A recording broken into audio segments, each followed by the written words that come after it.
تو پاکستان میں پچھلے ایک سال سے جو یہاں پر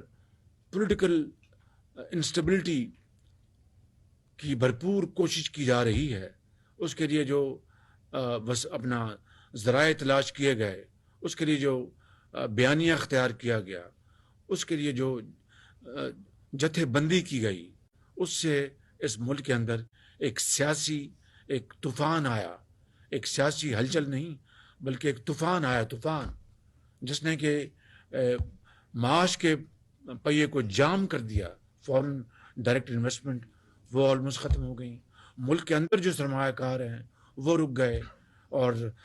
جو سندوں کی چمنیوں سے دھواں نکلنا بند ہو گیا۔ تو یہ وہ سب سے بڑا الارمنگ فیکٹر ہے کہ اگر سیاسی استحکام کے بغیر آپ اربوں کھربوں ڈالر جھونک دیں، اس کا کوئی نتیجہ نکلے گا۔ اس لیے سیاسی استحکام لانے کے لیے ہم سب اس کے اوپر یکسو ہیں، اسٹیٹ آف پاکستان یکسو ہے، ادارے یکسو ہیں کہ سیاسی استحکام لائیں گے تو یہ معاملہ آگے چلے گا۔